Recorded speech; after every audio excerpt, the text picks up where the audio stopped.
o Brasil vai ser muito difícil ganhar a próxima Copa do Mundo. Se tiver algum tipo de possibilidade, só se tiver o Neymar. Imagine o Brasil em campo sem Neymar. A bola roda, o time até pressiona, mas quando precisa de alguém para quebrar a defesa, nada acontece. Os atacantes ficam isolados, o meio some. A seleção vira um time comum, e isso não é teoria. Em 2014, quando o Neymar caiu, o Brasil desmoronou junto e o mundo viu o 7-1, ainda fase de grupos. E agora, nas eliminatórias 2023-2024, sem Neymar, o Brasil viveu a pior sequência de derrotas da sua história em eliminatórias. O mais assustador? De lá pra cá, nada mudou de verdade. E sem Neymar, o sonho do Hexa pode virar ilusão. E eu posso te provar, veja bem. Desde que estreou em 2010, Neymar não foi apenas um craque do Brasil. Ele virou a peça central de todo o sistema tático da seleção. Mesmo listado como ponta ou meia atacante, sua função real ia muito além. Ele descia para buscar jogo entre as linhas, caía nos meio-espaços, virava falso 9 em certas partidas, acelerava transições e criava superioridade numérica onde o adversário menos esperava. Sob Tite, por exemplo, em esquemas como 4-2-3-1 ou 4-4-2, a movimentação de Neymar era o ponto de ajuste de todo o time. Quando ele centralizava, os pontas abriam. Quando caía pela esquerda, os laterais subiam. Quando recuava, os volantes avançavam. O Brasil não tinha um ataque rígido, tinha uma dança tática, que dependia da leitura e do improviso de Neymar. E aqui está a chave.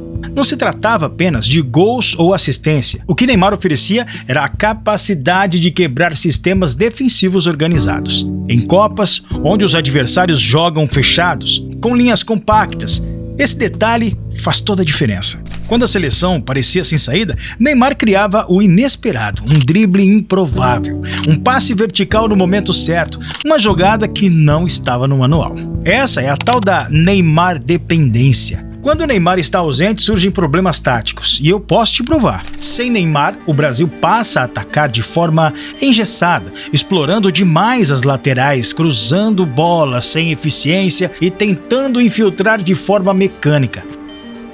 Faltam as diagonais inesperadas, os passes de linhas, as jogadas que abrem buracos nas defesas compactas. O meio-campo pode ser o seu principal ponto de conexão. Sem Neymar recuando para receber, os volantes ficam sem saída segura. A bola roda de um lado para o outro, mas raramente rompe a primeira linha da marcação. O ataque fica isolado, os pontas viram peças previsíveis e o centroavante recebe bolas mais longas e difíceis de trabalhar. E talvez ainda o mais importante, com Neymar em campo, até os maiores zagueiros do mundo ficam desconfiados, inseguros, preparados para um improviso que pode mudar tudo.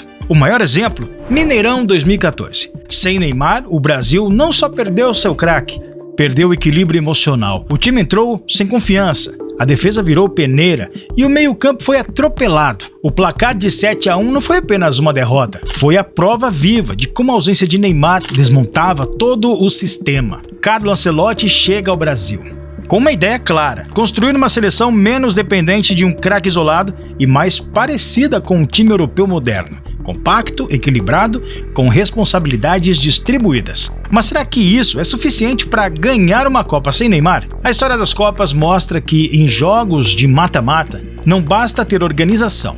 Muitas vezes, títulos são decisivos em momentos isolados, em lampejos de genialidade. Veja bem, Maradona em 1986 venceu com gols que desafiaram a lógica. Zidane em 1998 com 2 cabeceios na final contra o Brasil. Iniesta em 2010 com um chute no mínimo 116. Num desses momentos estava o plano tático. Eram jogadas de craques que apareceram quando o coletivo não encontrava saída. O gol de Neymar na prorrogação contra a Croácia na Copa passada é outro grande exemplo disso.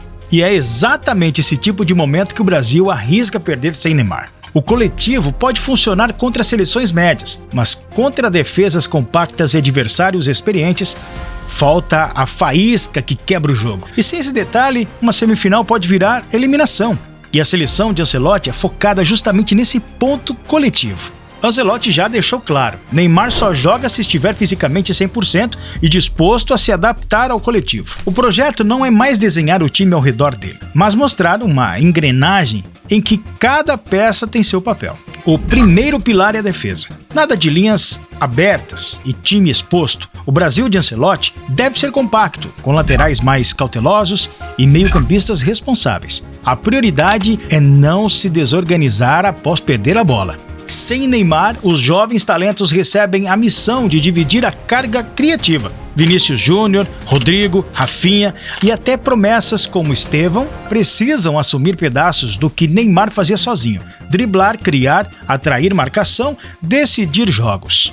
O italiano exige jogadores em uma ótima forma física e dispostos a cumprir funções táticas. Pressão alta, composição, marcação em bloco médio, nada de estrela que só joga com bola no pé. Mas afinal, dá para o Brasil ganhar uma Copa sem Neymar?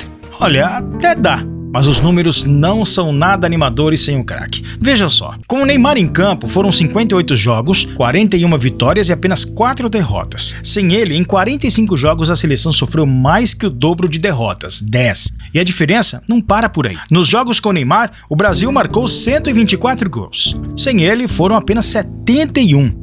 No aproveitamento, a disparidade fica ainda mais clara. Com o Neymar, 78%. Sem Neymar, 59%. Isso mostra que o impacto dele vai muito além da técnica.